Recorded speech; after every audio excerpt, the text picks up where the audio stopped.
Musings on Contemporary Trust Issues. That's the subject of today's ACTEC Trust and Estate Talk.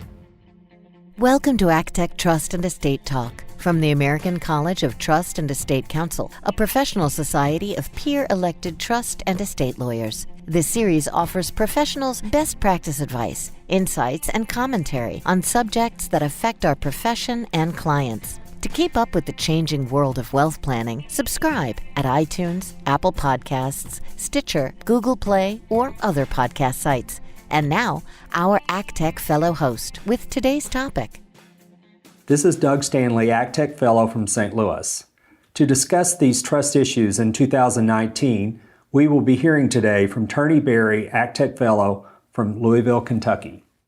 Thanks very much. I thought what we'd do is talk a little bit about some issues that I see, particularly dealing with uniform acts, not so much the Uniform Trust Code, but some collateral uniform acts, in particular the Uniform Power of Appointment Act and the Uniform Directed Trust Act, and some issues that have arisen since we created those acts as they have started to be adopted across the country. And then there's some other issues that I think we're going to see the Uniform Law Commission and ACTEC want to grapple with in the next few years. Let me start with the Uniform Power of Appointment Act. It's important to realize that in uniform law land that we distinguish between a non-fiduciary power over a trust, which is a power of appointment, and a fiduciary power in a trust, which is something held by a trustee or someone who is directing a trustee. For example, the Uniform Directed Trust Act is primarily dealing with trust directors. That's the term we use in that act, as opposed to trust protectors or trust advisors. And those are presumed to be fiduciaries. Power of appointment holders are presumed not to be fiduciaries. So in the Uniform Power of Appointment Act, largely what we're doing is codifying traditional power of appointment law. There are a couple of changes that are made that I will mention.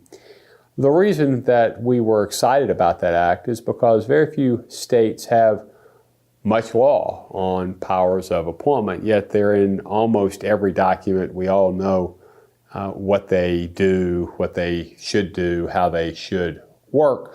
But if you actually go in your state to figure out what is it actually, where is the law, you may or may not be able to find it. Two or three things that we did in particular that were a little different than traditional law.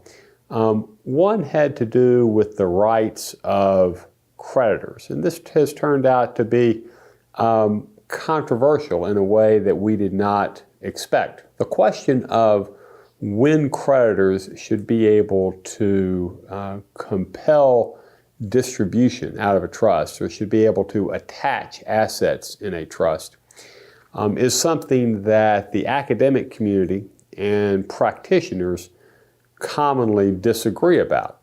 Practitioners, mostly representing individuals who do not want creditors to be able to reach their assets or the assets in trust, take a very narrow view of when creditors should be able to reach assets. And so if you ask a practitioner what the law should be, it would be that if I have a power of appointment over assets, even if I could appoint those assets to myself or my creditors or the creditors of my estate, that creditors shouldn't be able to compel me to do that. Creditors should only be able to reach those assets if I actually do it.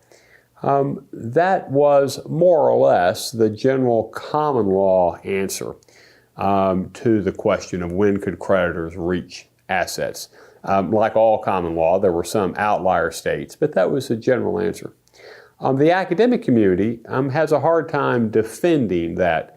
Why should creditors have to wait if in fact they could be paid by a trust beneficiary? Shouldn't a creditor of a power holder, somebody who has a power of appointment, compel the exercise of that power?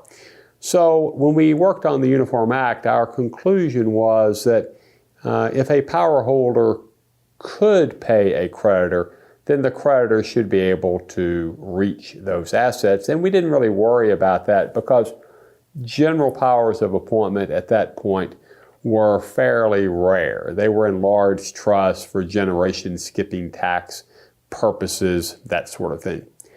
Since that time, however, we have seen general powers of appointment sprinkled all over the world for income tax basis purposes. We now see powers of appointment, general powers of appointment added to all sorts of trusts, and these creditor issues have become uppermost in our minds. So in that sense, the Uniform Act does not comport with the expectations, perhaps, at least of most practitioners, and we started to see states modify those provisions. Happily, it's a very easy modification to do, but it is a very important change. It's a trap for the unwary. There's a similar sort of situation that occurs in the Uniform Directed Trust Act. The Directed Trust Act says that powers of appointment are not included because, as I said earlier, a power of appointment is a non-fiduciary power. It's dealt with in a different place. So in the Directed Trust Act, we simply accept out powers of appointment. Many times when we are adding powers of appointment to documents for income tax basis purposes, what we want to do is make those powers exercisable only with the consent of a non-adverse party. The question is, can that consent be held in a non-fiduciary manner? Interestingly enough, the Uniform Directed Trust Act does not accept out that. It accepts out people with powers of appointment, but not with the consent power. So arguably, under the Uniform Directed Trust Act, lo and behold, you have a difficulty there.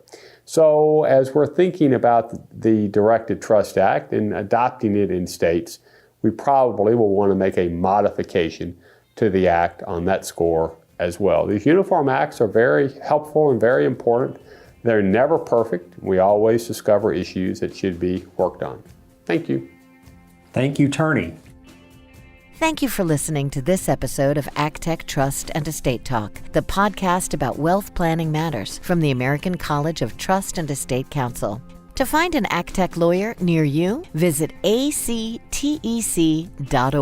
Please subscribe to this podcast and leave us a rating or a review at iTunes, Apple Podcasts, Stitcher, Google Play, or wherever you download your podcasts. Follow us on Facebook and Twitter at ACTEC Talk.